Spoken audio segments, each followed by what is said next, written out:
Rohingya मुसलमानों को, बांग्लादेशी रोहिंग्याओं को दिल्ली में बसाने की केंद्र सरकार की एक साजिश कल सामने आई, जिसमें बहुत स्पष्ट तौर पे समझ में आया। क्योंकि कल सुबह मैंने पहले अखबार में एक रिपोर्ट देखी कि केंद्र सरकार रोहिंग्याओं को यहाँ पर एनडीएमसी के बनाए हुए फ्लैट देने जा रही है।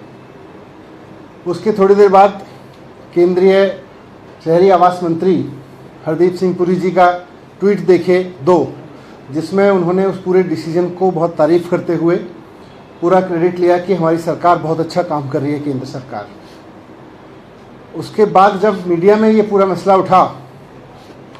तो भारतीय जनता पार्टी भी बैकफुट पे आई और केंद्र सरकार भी बैकफुट पे आई। लेकिन मैंने इस बीच अधिकारियों से पता किया, क्योंकि मेरी भी नॉलेज में नहीं था इस तरह का कोई डिसीजन हो रहा है। मुझे भी आश्चर्यजनक लगा कि दिल्ली में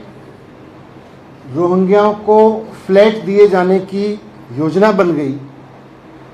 ना मुख्यमंत्री जी को पता, मेरे पास गृह विभाग का चार्ज है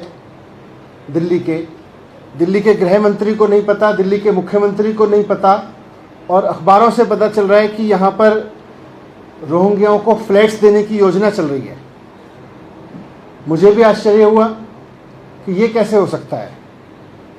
मैंने नीचे ऑफिसर से पूछा तो पता चला कि कुछ मीटिंग्स हुई थी जिसमें सेंट्रल गवर्नमेंट के ऑफिसर्स थे। सेंट्रल गवर्नमेंट के ऑफिसर्स की तरफ से रिक्वेस्ट भी आई हुई थी और उन सब को डिस्कस करने के लिए मीटिंग्स हुई थी। उसमें कुछ निर्णय लिए गए थे। मैंने जब डिटेल्स मांगे कि क्या निर्णय थे, कैसे थे, फाइल देखी तो समझ में आया कि बाकायदा केंद्र सरकार की मंजूरी के लिए बिना, और उस फाइल में लिखा हुआ था कि सीधे सीएस के थ्रू इन डिसीजंस को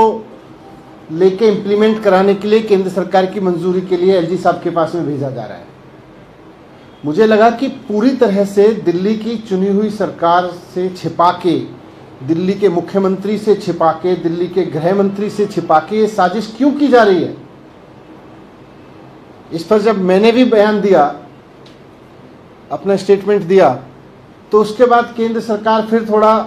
बैकफुट पे आके केंद्रीय गृह मंत्रालय ने एक बयान जारी किया कि नहीं साहब, हमारा स्टैंड तो ये है। अब सवाल उठता है कि अगर केंद्र सरकार का स्टैंड ये है और दिल्ली सरकार बार बार अपना रुख साफ कर चुकी है कि किसी भी तरह के अवैध प्रवास को, रोहिंग्याओं के किसी भी तरह के प्रवास को दिल्ली सरकार दिल्ली की सुरक्षा के लिए, देश की सुरक्षा के लिए खतरा मानती है, वैसे में उनको फ्लैट देने की किसी योजना का तो सवाल ही नहीं उठता। केंद्र सरकार का गृह मंत्रालय कह रहा है कि हम नहीं कर रहे, फिर ये कर कौन रहा था? अगर ये स्टैंड केंद्र सरकार के कुछ लोगों ने, और जिसकी पुष्टि इस बात से भी होती है कि हरदीप सिंह पुरी जी ने बाकायदा उसको अपलोड करते हुए ट्वीट किया था, केंद्रीय आवास मंत्री हैं वो, और अगर दिल्ली में आवास दिए जा रहे हैं और केंद्रीय आवास मंत्री उसको अपलोड करके कह रहे हैं केंद्र की ये शानदार योजना है, और केंद्र सरकार के अफसर और दिल्ली सरकार के अफसर मीटिंग करके, और दिल्ली पुलिस के ऑफिसर मीटिंग करके कुछ डिसीजन ले रहे हैं, और फिर उनको बिना चुनी हुई सरकार को दिखाए